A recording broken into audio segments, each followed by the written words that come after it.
আরে কি আশ্চর্য! এই মেয়ে, মাথায় সমস্যা আছে নাকি তোমার? আরে মেয়েটা মনে হয় বিপদে পড়ে আছে, হাত পা বাঁধা। আচ্ছা আমি আসতেছি।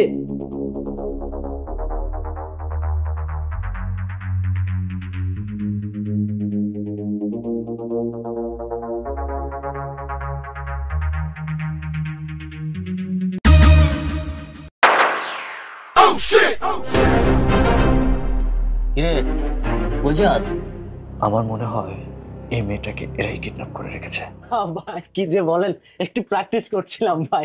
ভাই একটু এক্সারসাইজ করছিলাম, একটু উঠলাম আর কি। সরি ভাই, আসি। পাগল একটা। রহস্যটা কি? ভাই ঠিক আছে ভাই, যাই। গলি গলি ছুড়ালাম। আমাকে যেভাবে উদ্ধার করতে হবে।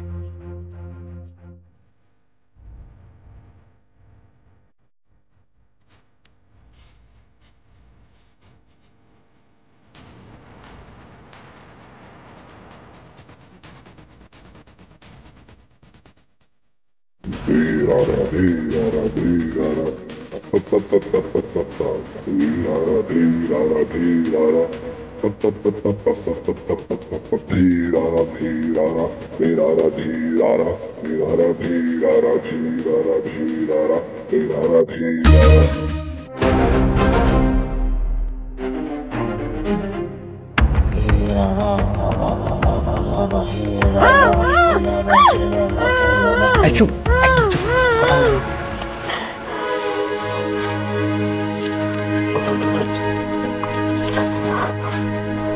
প্লিজ আপনি আমাকে এখান থেকে নিয়ে যান। ওরা যদি খবরটা জানতে পারে, আপনাকেও মেরে ফেলবে, সাথে আমাকেও মেরে ফেলবে। প্লিজ এখান থেকে চলুন না, ওরা চলে আসবে। প্লিজ চলুন না।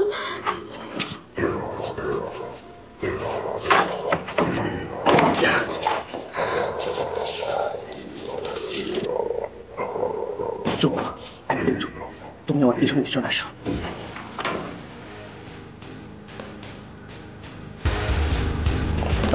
দালাল কই নাম দে, ফোন দেন না ওরা একটা। সমস্যা 1 ঘন্টা হয়ে গেল, এখনো দালাল আসতেছে না।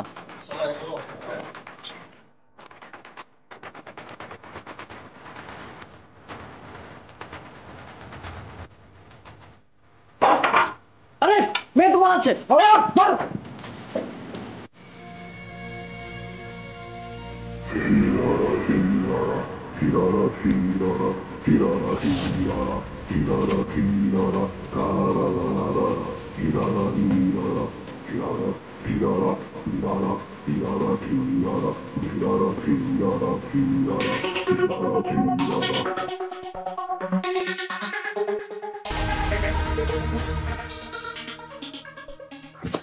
আসো, সাবধানে দেখে শুনে আসো।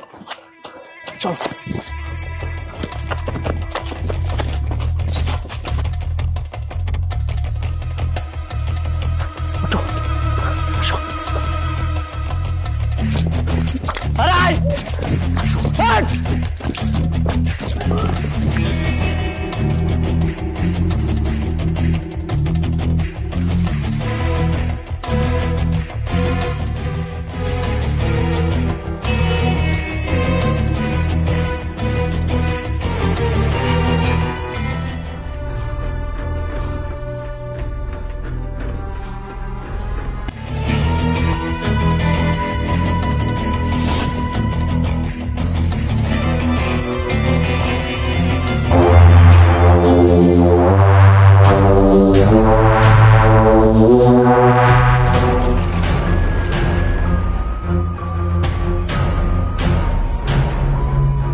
আসো ভাই, আমি আর দৌড়াতে পারছি না, আপনি আমাকে একটু লুকিয়ে রাখেন না, আমি আর পারছি না।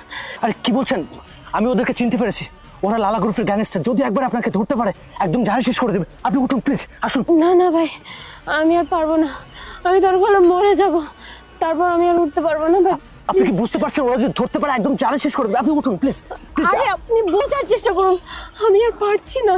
আমি বুঝতে পারছি আপনার কষ্টটা, কিন্তু আপনি একটু বোঝার চেষ্টা করুন। ওরা এদিক দিয়ে আসতেছে, যদি ধরতে পারে একদম জান শেষ করে দেবে। আপনি একটু একটু ওঠার চেষ্টা করুন আমার সাথে, আমরা আমরা একটু লুকিয়ে যাই, তারপরে আমি দেখছি। আসেন, একটু লুকিয়ে যাই, আসুন, উঠুন, আস্তে, আমাকে ধরুন প্লিজ। ভাই পালাতে দেওয়া যাবে না স্যার। যে করে হোক এদেরকে ধরতে হবে, চল ওদিকে চল। আচ্ছা শুনুন, এখানে আমরা কিছুটা নিরাপদ আছি, কোনো সমস্যা নেই, কিন্তু আপনার কাছে আমার একটা কোশ্চেন, এত বড় গ্যাংয়ের হাতে আপনি কিভাবে ধরা পড়লেন? আসল রহস্যটা কি আমাকে একটু বলেন তো, আমিও আর পারছি না, আমারও কষ্ট হচ্ছে। ভাই ভাই আপনি আমাকে বাঁচান ভাই, আমরা এখানে নিরাপদ তো? আরে হ্যাঁ, ওরা যদি চলে আসে? আরে হ্যাঁ, এখানে আমরা যথেষ্ট সেফটিতে আছি, ওরা হয়তো ওই দিক দিয়ে বের হয়ে গেছে, আমাদেরকে দেখতে পায়নি। এখন আপনি ক্লিয়ারলি ভাবে বলুন আমাকে, আপনি ওদের হাতে কিভাবে ধরা পড়লেন? আমাকে প্লিজ সবকিছু খুলে বলুন। ভাইয়া সেটা অনেক বড় কথা, আমি আপনাকে পরে বলবো, আগে চলেন না আমরা এখান থেকে চলে যাই, ওরা যে কোনো মুহূর্তে চলে আসতে পারে। আরে আমার কথাটা শুনুন, এখানে আমরা যথেষ্ট সেফটিতে আছি, আপনি চিন্তা করবেন না, আপনি আমাকে খুলে বলুন। ওরা ওদিক দিয়ে বের হয়ে গেছে, আমাদেরকে পাবে না, বলুন আমাকে, আমারও কষ্ট হচ্ছে। আর কতক্ষণ দৌড়াবো বলেন তো? সে কখন থেকে আপনাকে নিয়ে ছুটছি, আপনি একবার ভেবে দেখেছেন? আমি তো একটা মানুষ। ভাইয়া আমি বাংলাদেশ থেকে এসেছি, আমি রাজু নামে একটা ছেলেকে ভালোবাসতাম, সে আমাকে ফুসলিয়ে ফাসলিয়ে এই ইন্ডিয়াতে নিয়ে আসছে। সে আমাকে বলেছে আমাকে ঘুরতে নিয়ে আসবে, কিন্তু বর্ডারের কাছে এনে সে আমাকে ওদের হাতে বিক্রি করে দিয়ে চলে যায়। তারপরে ওরা আমাকে ওইখান থেকে ওই বিল্ডিং এর ভিতরে হাত পা মুখ টুক বেঁধে ওইখানে রেখে দিয়েছিল। ভাই আপনি আমাকে বাঁচান না ভাইয়া। আর আপনি বাংলাদেশ থেকে এখানে আসেন? আপনি কি বুঝতে পারছেন এটা বর্ডার এরিয়া? এখানে যদি বিএসএফ একটা বার দেখে ফেলে, আপনি ইয়াদ করতে পারছেন না যে আপনার কি অবস্থা হবে। ওর থেকে দেখুন, আমি আপনাকে নিয়ে আসছি ভালো কথা, আমি পারবো না এত বড় ঝুঁকি নিতে। বিএসএফ ডাইরেক্ট গুলি করে দেবে, একদম বরাবর শুট করে দেবে। আমি চলে যাচ্ছি আমার রাস্তায়, আপনি আপনার রাস্তা মতো চলে যান প্লিজ। আপনি হিন্দি বলতে পারেন? না না ভাই, আমি হিন্দি পারি না। ও মাই গড, হিন্দি বলতে পারে না? এখন যদি বিএসএফ এর হাতে পড়ি, হিন্দিতে কথা বলতে হবে, হিন্দি না জানলে আমি কিভাবে আপনাকে পার করবো? ভাই একটু ব্যবস্থা করেন না ভাই, প্লিজ ভাই। শিট, আপনি আমাকে এমন একটা মুসিবতে ফেলছেন, আমি এখন কি করবো বুঝতে পারছি না। আপনি আপনি প্লিজ চলে যান, চলে যান প্লিজ। চলে গেলাম। ভাইয়া ভাইয়া শুনুন না ভাইয়া। হে আল্লাহ, আমি এখন কি করব? এই অন্ধকার জঙ্গলে আমি একা একটা মেয়ে, এখন কি করব? আল্লাহ তুমি আমাকে রক্ষা করো। আরে এখন কান্না করে কোনো লাভ নেই, আমি যা বলি মন দিয়ে শুনুন। এখানে কিন্তু পুরো এরিয়াটা কাটা তার দিয়ে ঘেরা, এখান থেকে আমাদেরকে পার হতে হবে, ঠিক আছে? এখানে সব জায়গায় বিএসএফ, যদি ধরতে পারে গুলি করে দেবে। আপনি তো হিন্দিতে কথা বলতে পারেন না, আমি যতটুকু শিখিয়ে দেবো তার বেশি অতিরিক্ত কিছু বলবেন না। আপনি শুধু বলবেন পিছে পিছে আজা, ওকে? ভাইয়া কি বলবো? পদ্মে আজা? আমি বলেছি পদ্মে আজা, পিছে পিছে আজা, এটা বলবেন জাস্ট, আর কোনো অতিরিক্ত কথা বলবেন না, ঠিক আছে? আমাকে যে কি জ্বালায় ফেলেছেন, আসুন এখান থেকে টেকটিক করে বের হয়ে যেতে হবে। একবার যদি ধরা খায় একদম কলিজা বরাবর শুট করে দেবে। আসুন, বিএসএফ দেরকে চিনেন আপনি, আসুন আস্তে আস্তে আসুন।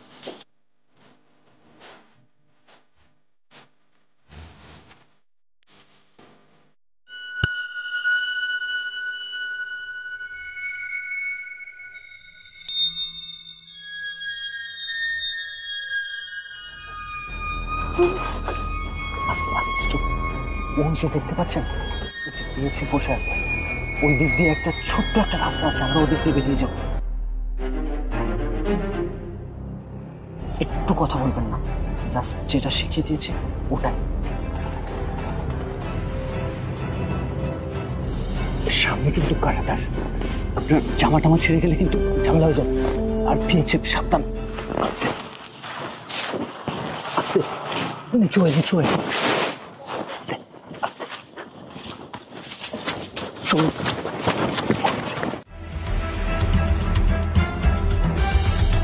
বাংলাদেশে এত এত জঙ্গল আমি আগে কখনো বাংলাদেশে আসিনি, তবে এখানে আমরা একদম সেফটিতে আছি।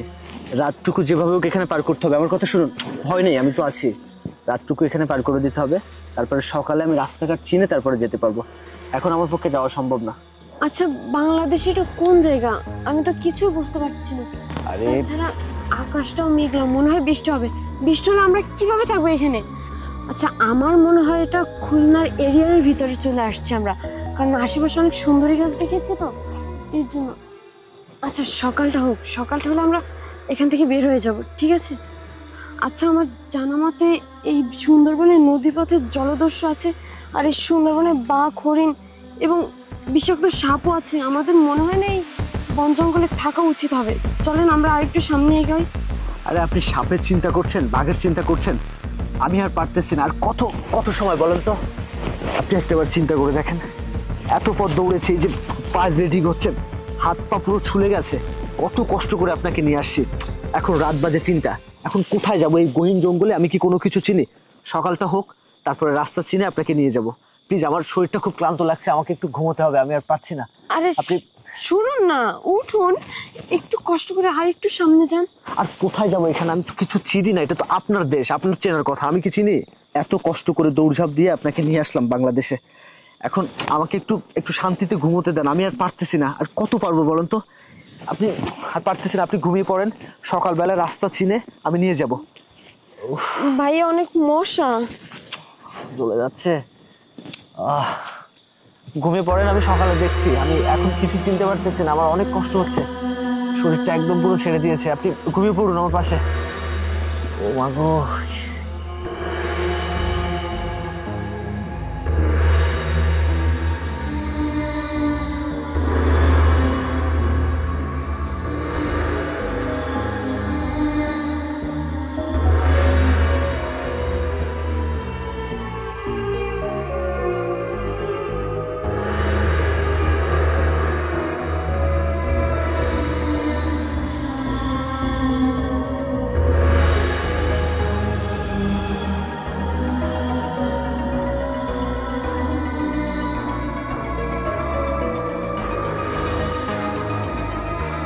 এই শুনুন না, হ্যালো। আরে কি হলো? আরে উঠুন, সকাল হয়ে গেছে, ওই যে আজান দিচ্ছে। আমার মনে হয় আশেপাশে কোথাও বাড়ি ঘর আছে। চলেন আমরা ওই আজানের শব্দ শুনে ওইখানে যাই। ও মা, কি ব্যথা পায়। আর একটু ঘুমালে হতো, আর পারতেছি না। আসেন আসুন। আরে এই তো একটা ইটের রাস্তা। চলেন আমরা এই রাস্তা ধরে সামনে এগিয়ে যাই। যদি কোনো গাড়ি টাড়ি পাই তাহলে তো ভালোই হলো। চলুন। ঠিক বলেছেন আপনি, চলেন এই রাস্তা ধরে সামনে যাই। যদি কোনো বাড়ি টাড়ি পাই, চলেন না একটু পানি খাই, আমার গলাটা শুকিয়ে গেছে অনেক। হ্যাঁ চলুন। ও পারতেছি না। আসুন, একটা গাড়ি দেখা যাচ্ছে, প্লিজ ভাই ভাই ভাই ভাই প্লিজ থামুন ভাই। আসলে ভাই আমরা একটু বিপদে পড়েছি, এই মেয়েটাকে একটু ওর ঠিকানা অনুযায়ী পৌঁছে দেবেন? আরে এত রাতে এভাবে কেউ গাড়ি থামায় নাকি? কোথায় যাবেন আপনি? আসেন আসেন। ঠিক আছে ভাই, আপনাকে অনেক ধন্যবাদ। আর হ্যাঁ, আপনি তাহলে যান। আমার দেশে গিয়ে আপনি অনেক অপমানিত হয়েছেন, অনেক কষ্ট করেছেন, আপনি যান তাহলে, আমি চলে যাই। আর হ্যাঁ, আমার ব্যবহারে যদি কোনো কষ্ট পেয়ে থাকেন, আমি হাত জোড়ো করে ক্ষমা চেয়ে নিচ্ছি, আমাকে ক্ষমা করে দেবেন, ঠিক আছে? আপনি তাহলে যান। আপনি এটা কি বলছেন? আপনি বাংলাদেশে আসছেন, তাছাড়া আপনি আমার জন্য অনেক কষ্ট করেছেন, আমি তো আপনাকে এভাবে যেতে দেবো না। একটা কাজ করেন, আপনি 2-3 দিন এখানে থাকেন, তারপর আমি আপনার যাওয়ার ব্যবস্থা করে দিব। না না, এটা হয় না। আর তাছাড়া আমার ছোটখাটো একটা চটপটির দোকান আছে, ওখানে আমি কাজ করি, আর এইভাবে যে আপনার সাথে চলে আসবে এটাও আমার কোনো প্ল্যানিং ছিল না। আচ্ছা যাই হোক, আপনি যান, আমি চলে যাই, অনেক দূর যেতে হবে তো, চলে যাচ্ছি। কোনো কথা হবে না, আপনি আমার সাথে আমার বাসায় যাবেন, আপনি খাওয়া দাওয়া করবেন, ওইখানে কয়দিন থাকবেন, তারপর আমি আপনার যাওয়ার ব্যবস্থা করে দিব। আসুন। শুনুন, আমার পরিবারের মানুষ অনেক দুশ্চিন্তা করবে এভাবে, আমি চলে যাই। আসুন, সাবধানে আসুন, আস্তে। এই যে এটাই আমাদের বাড়ি, চলুন ভিতরে চলুন। শুনুন, আমার পায়ের অবস্থা খুবই খারাপ। আস্তে। আর হ্যাঁ, আমার মা হয়তো বকাঝকা করতে পারে, আপনি কিছু মাইন্ড করেন না, ঠিক আছে? আচ্ছা শুনেন না, কি দরকার ছিল এত ঝামেলা করার? আমি বরং চলে যেতে পারতাম। আপনি এটা কি বলছেন? আপনি আমার এত বড় উপকার করলেন, আর আমি আপনাকে এত সহজে যেতে দিব না? আমি আপনাকে এত সহজে যেতে দিব না। আপনি আমাদের দেশে আসছেন, আমাদের বাসায় থাকবেন, বেড়াবেন, ঘুরবেন, আপনি সুস্থ হবেন, তারপরে আমি আপনাকে আপনার দেশে পাঠানোর ব্যবস্থা করব। এখন একটা কাজ করেন, আমার সাথে আমার বাসায় চলুন। আর হ্যাঁ, হয়তো মা একটু প্রথম রাগারাগি করতে পারে, কিন্তু আমি মাকে ম্যানেজ করে নিব। এখন চলুন তো। কি দরকার ছিল বলুন চুপ, তো? আমি একটা কথাও শুনতে চাই না, চলুন। আচ্ছা শুনুন। আস্তে আস্তে। আচ্ছা আপনি একটা কাজ করেন, এই সাইডে একটু দাঁড়ান, আগে আমি মায়ের সাথে কথা বলি। হ্যাঁ আচ্ছা ঠিক আছে। ওইখানে দাঁড়ান। মা, মা, ও মা, মা। কে আসলো? তুই আজকে 1 সপ্তাহ পর কোত্থেকে এলি? আমার টাকা পয়সা স্বর্ণ গয়না নিয়ে তুই কোথায় গিয়েছিলি? মা, আমি অনেক বড় ভুল করে ফেলেছি, তুমি আমার কথাটা শোনো। চুপ কর, কি ভুল করছস? টাকা পয়সা স্বর্ণ গয়না নিয়ে এখন বলছস ভুল করছিস না?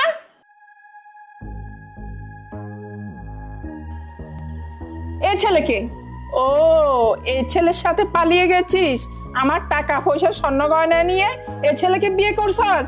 টাকা পয়সা শেষ হয়ে গেছে, ওই কারণে এই ছেলেকে নিয়ে আমার বাড়িতে আসছস?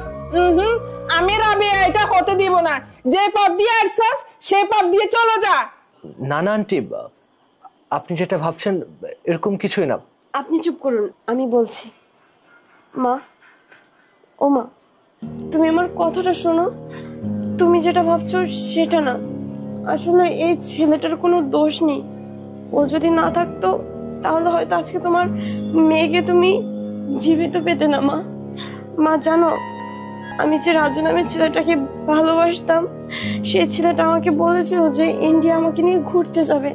তাই আমি তোমার টাকা পয়সা সোনা গয়না সবকিছু নিয়ে ওই ছেলের হাত ধরে গিয়েছিলাম, কিন্তু সেই ছেলে আমাকে ইন্ডিয়া নিয়ে কিছু দালালের কাছে আমাকে বিক্রি করে দেয়। মা, তবে সে যদি না থাকতো হয়তো আজকে আমি বেঁচে ফিরতাম না। মা, মা তুমি তাকে কিছু বলো না প্লিজ। মা, আন্টি ঠিক আছে, সমস্যা নেই, আমি তাহলে চলে যাই। হ্যাঁ, আমি যেতে চেয়েছিলাম কিন্তু উনি আমাকে বারবার আসতে বললে, এই জন্য আমি এসেছি। আন্টি, আমি যদি কোনো ভুল করে থাকি আমাকে প্লিজ ক্ষমা করে দেবেন, আমি তাহলে চলে যাই।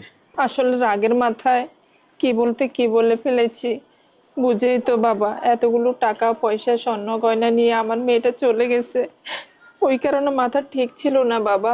তুমি যাবে কেন? আসো বাবা, মা ওকে নিয়ে আয়। আচ্ছা মা, তুমি যাও, আমি আসতেছি। আসুন, আস্তে আস্তে আসুন। মা মনে হয় কিছু মনে করেছে। আরে না, আমি বললাম না আমার মা একটু রাগী, কিন্তু পরে সব ম্যানেজ করে নি। চলো। হঠাৎ করে কি থেকে কি হয়ে গেল, বাংলাদেশে চলে আসলাম ইন্ডিয়া থেকে। পুরো শরীরটা ব্যথা হয়ে গেছে, একটু রেস্ট করি বাবা। কিছুই বুঝতে পারছি না, হঠাৎ করে ইন্ডিয়া থেকে বাংলাদেশে চলে আসলাম, কি যে করি। ওদিকে হয়তো আমার পরিবারের মানুষ টেনশন করছে, কি থেকে কি হয়ে গেল। আচ্ছা যাই হোক, মানুষ মানুষের জন্য হয়তো বা উপরওয়ালা উছিলা হিসাবে তার কাছে পাঠিয়েছে।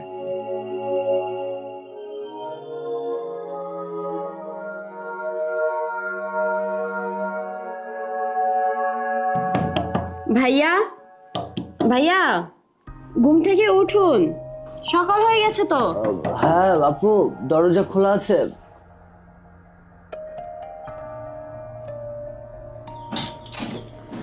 ও ভাইয়া, আপনি উঠে পড়েছেন? যাই হোক, ফ্রেশ হয়ে নিন। মা আপনার জন্য অনেক পিঠা বানিয়েছে, কলি পিঠা, ভাপা পিঠা, তালের পিঠা। আর কালকে রাত্রে অনেক কষ্ট হয়েছে, বুঝতে পেরেছি। একটু ফ্রেশ হয়ে তাড়াতাড়ি নিচে আসুন। এত কিছু কি দরকার ছিল? আচ্ছা ঠিক আছে, আমি ফ্রেশ হয়ে আসছি, আপনি যান। আচ্ছা ঠিক আছে, আপনি আসুন, আমরা নিচে আপনার জন্য অপেক্ষা করছি। আচ্ছা ঠিক আছে। আন্টি, সকাল সকাল এত কষ্ট করার কি দরকার ছিল? হে আর এমন কি বাবা, সামান্য একটু নাস্তা। তবে আপনার হাতের পিঠাগুলো কিন্তু খুব দারুণ হয়েছে। তুমি যে উপকার আমার করেছো এর ঋণ কখনো শোধ করার মতো নয়।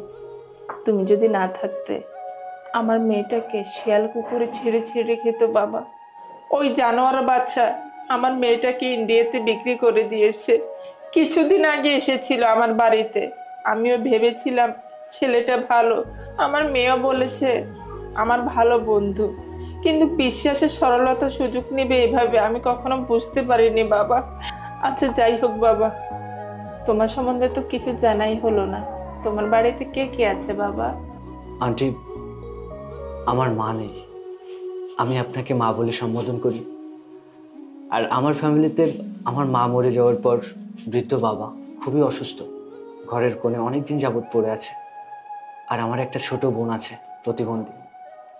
আর আমি একটা আটো ছোট চটপটির ব্যবসা করি, সেখান থেকে যে টাকা আমি পাই সেটা দিয়ে আমার বাবার চিকিৎসা, বোনের চিকিৎসা সবকিছু মিলিয়ে ভালোভাবে চলে যাচ্ছিল। তবে হ্যাঁ, এখানে এসে আমার খুব ভালোই লাগছে। আমি মায়ের ভালোবাসাটা পাইনি, তবে এখানে আসার পরে আপনার মতো একটা মা পেয়েছি, সময়ের মতো একটা বোন পেয়েছি। আপনাদের ভালোবাসায় আমি অনেক মুগ্ধ। আমিও কিন্তু অনেক গরিব ঘরের ছেলে। আপনাদের বাড়িতে এসেছি বলে আপনারা যে মেহমানদারি আমাকে করলেন, আমার বাড়িতে গেলে হয়তো এতটা মেহমানদারি করতে পারবো না, কারণ আপনি তো জানেন আমার মা বেঁচে নেই। তবে যতটুকু পারি চেষ্টা করব। আপনি কিন্তু অবশ্যই সময়কে নিয়ে আমাদের বাড়িতে যাবেন, ঠিক আছে আন্টি? বাবা, তুমি এখানে আরো কিছুদিন বেড়াও, তোমার সাথে আমরাও বেড়াতে যাব তোমাদের বাড়িতে। ঠিক আছে মা, আপনি যখন এত করে বলছেন কিছুদিন না হয় মায়ের কাছেই থেকে গেলাম। কিন্তু মা, আমি কিন্তু বেশি দিন থাকতে পারবো না, কারণ বাড়িতে অসুস্থ বাবা, অসুস্থ বোনকে রেখে আসছে। আর তাছাড়া এখান থেকে আমি কোনো যোগাযোগও করতে পারছি না। আমাকে চলে যেতে হবে তাড়াতাড়ি। আর মা যখন বলেছে কিছুদিন থাকাই যায়। মা, একটা কথা বলার ছিল। বলো বাবা। আমি একটু বাইরে যাচ্ছি, আসলে এক রেজে চলে আসছি তো ইন্ডিয়া থেকে, কিছু কেনাকাটা লাগতো। আপনি যদি ওকে একটু আমার সাথে পাঠাতেন তাহলে ভালো হতো। আমি একটু ওকে নিয়ে যাব। হ্যাঁ হ্যাঁ বাবা, নিয়ে যাও। মা সুমাইয়া বাবাজির কি কি লাগবে তুই গিয়ে একটু নিয়ে দে। আসলে মা, আমি একাই যেতে পারতাম, কিন্তু আমি তো এখানকার কোনো কিছু চিনি না, এই জন্য আমি একটু বোনকে সাথে করে নিয়ে যাই। হ্যাঁ হ্যাঁ আচ্ছা ঠিক আছে, আপনি এখানে দাঁড়ান, আমি একটু ড্রেসটা চেঞ্জ করে আসছি। আচ্ছা ঠিক আছে।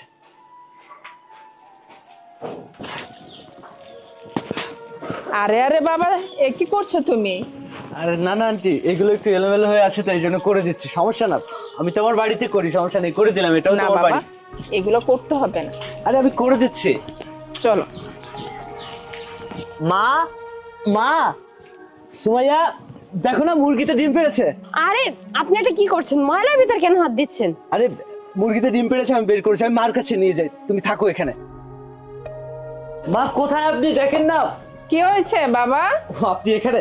মা, আপনার মুরগিতে ডিম পেড়েছে, দেখেন কতগুলা। হ্যাঁ, এই মুরগিটা আমার নতুন মুরগি, ডিম পেড়েছে, দেখ মা। হ্যাঁ হ্যাঁ মা, তুমি সেদিন যে পাশের বাড়ির আন্টির কাছ থেকে মুরগিটা কিনছো না, ওইটাতেই পারছে। আচ্ছা ঠিক আছে, নতুন মুরগির ডিম তো দুজনকে সিদ্ধ করে দেবো, ঠিক আছে? আচ্ছা ঠিক আছে মা। চলো এখন খাবার খাবে। ভাই আসুন। আচ্ছা আমি হাতটা ধুয়ে আসি। আচ্ছা।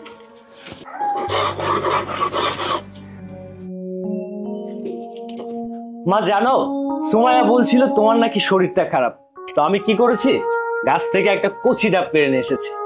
পাগল ছেলে আমার, আমি তো ডাব খাবো না, আমার মুখে পান আছে। মা সুমাইয়া, একটা গ্লাস নিয়ে আয় তো। মা শোনো না। জি মা। মা, তুমি গ্লাস দিয়ে কি করবে? আর বলিস না মা, আমার অসুস্থতার কথা শুনে আমার জন্য ডাব নিয়ে আসছে এ পাগল ছেলেটা। বাবা, এ ডাব তুমি খাও, আমি খাবো না। দেখেন মা, আপনি অসুস্থ বলে আমি নিয়ে আসছি, আপনাকে খেতে হবে, আমাকে দেন, আমি ঢেলে দিচ্ছি। দেন। মা অসুস্থ বলে আমি নিজে গিয়ে কষ্ট করে পেরে নিয়ে আসছি, এখন মা আমাকে দিয়ে খাওয়াবে, এটা কোনো কথা? এই নিন মা, এটা আপনাকে খেতে হবে। না বাবা, আমি খাবো না, তুমি খাও। দেখেন মা, কোনো কথা হবে না, আমি কষ্ট করে নিয়ে আসছি, আপনাকে খেতে হবে। পান খান তো কি হয়েছে, আজকে খেতে হবে, খান খান বলছি। মা তোকে একটা কথা বলি। হ্যাঁ মা বলো। ছেলেটা না অনেক ভালো, ছেলেটাকে আমার পছন্দ হয়েছে। এরকম একটা ছেলের কাছে যদি তোকে তুলে দিতে পারতাম অনেক ভালো লাগতো। মা সত্যি কথা বলতে আমিও তোমাকে এটাই বলতে চেয়েছিলাম, ওনাকে আমারও অনেক ভালো লাগে। মা বলছিলাম কি, ছেলেটাকে একটা প্রস্তাব দিয়ে দেখ না, ছেলেটা রাজি হয় কিনা। মা আমি না, তুমি বলো। মা সত্যি কথা বলতে কি জানো, আমি সত্যি তাকে অনেক বেশি ভালোবেসে ফেলছি, তুমি একটু বলে দেখো না। মা ও যদি রাজি না হয়, আমি জানি না ওকে ছাড়া কিভাবে থাকবো। মা তুই কাঁদিস না, যেভাবে হোক ওই ছেলেটার সাথে তোকে আমি বিয়ে দেব। মা, ও মা, সুমাইয়া, ও মা, আরে মা তোমরা এখানে? হ্যাঁ বাবা, আমরা এখানে তোমার কথাই বলছিলাম। মা, তোমাকে একটা কথা বলতে চাইছিলাম, কোনটা যে আগে বলবো, একদিকে দুঃখের খবর, অন্যদিকে সুখের খবর, কিভাবে যে বলি বুঝে উঠতে পারছি না। আরে বাবা, কি হয়েছে, এত লজ্জা পাচ্ছ কেন, আমাকে খুলে বলো। আর তাছাড়া তোমার বাড়িতে তোমার বোন আর বাবা একা আছে, ওনাদেরও কিছু খরচপাতি লাগবে। একটা কাজ করো, ওনাদের জন্য 1000-20 টাকা পাঠিয়ে দাও। মা সুমাইয়া, আলমারি থেকে 20-30 হাজার টাকা নিয়ে আয় তো। না না মা, ওরকম কিছু না। তবে মা, তোমাকে আগে দুঃখের কথাটা বলি। মা, বাবার সাথে যোগাযোগ করতে পেরেছি, এখানে আসার পরে বাবার সাথে কোনো রকম যোগাযোগ করতে পারছিলাম না, কিন্তু গতকালকে বাবার সাথে আমার কথা হয়েছে। মা, বাবা খুবই অসুস্থ, আমি কি করব বুঝে উঠতে পারছি না। আর সুখের কথাটা কি জানো, এই যে পাশের দোকানের শফিক আছে না, ও আমাকে একটা বৈধ পথে কলকাতা শিয়ালদা যাওয়ার ব্যবস্থা করে দিয়েছে। কিন্তু মা, আমি বুঝতে পারছি না আমি কি করব। এতদিন আপনাদের কাছে আছি, আমি না মা খুব মায়ায় পড়ে গেছি আপনাদের। আর সময়া বোন আমার, তোর মতো আমারও একটা ছোট বোন আছে, সে হয়তো প্রতিবন্ধী, চোখে দেখতে পায় না, কিন্তু আমি না তোকে আমার বোনের মতোই ভালোবেসেছি। দেখ, সেই ইন্ডিয়া থেকে আসার পথে তোর সাথে কতই না খারাপ ব্যবহার করেছি, তুই আমার কথায় কষ্ট পেয়েছিস তাই না? কিন্তু আমি সেখান থেকে কিন্তু তোকে বোনের নজরেই দেখেছি। বোন আমার, আমারও না খুব কষ্ট হচ্ছে তোকে ছেড়ে যেতে। এরই মাঝে আমার যদি কোনো ভুল ত্রুটি হয়ে থাকে, প্লিজ আমাকে মাফ করে দিস। মা, কেঁদো না মা, আমাকে এবার যেতে হবে। বোন, তুই মাকে কিন্তু সবসময় দেখে শুনে রাখবি, মার ওষুধপত্র ঠিক মতো খাওয়াবি, ঠিক আছে? মা যেন কোনোভাবে কষ্ট না পায়। ও মা, মা আমি তাহলে আসি মা, এবার আমাকে বিদায় দাও মা, আমার যেতে হবে। বাবা রে, তোরে ছাড়া আমি কিভাবে থাকবো? এভাবে বলো না মা, আমারও যে কষ্ট হচ্ছে, কিন্তু কিছু করার নেই। তবে মা হ্যাঁ, আমি আবার আসবো, আমি কথা দিচ্ছি তোমাকে, আমি আবার এসে ঘুরে যাব। আর তুমি কিন্তু যাবা, তুমি যেন আবার তোমার ছেলেকে ভুলে যেও না মা। সত্যি আমার তোমার শরীরে খুব কষ্ট হচ্ছে মা, কষ্ট হচ্ছে মা। আমি আসি মা, ও দাঁড়িয়ে আছে বাইরে মা। চল বাবা। মা, আমি তাহলে আসি মা, আমার দেরি হয়ে যাচ্ছে মা, থাকেন। আর বোন, মাকে কিন্তু দেখে রাখিস। বাবা আসবি তো? হ্যাঁ মা, আমি আবার আসবো মা। আচ্ছা ঠিক আছে বাবা। মা, তুমি যাওয়ার সময় এভাবে আমাকে বিদায় দিও না মা, তাহলে আমার যে কষ্ট হবে মা। আমি আসি মা, আমার দেরি হয়ে যাচ্ছে মা, আসি তাহলে। আচ্ছা ফোন দিস বাবা, অপেক্ষায় থাকবো।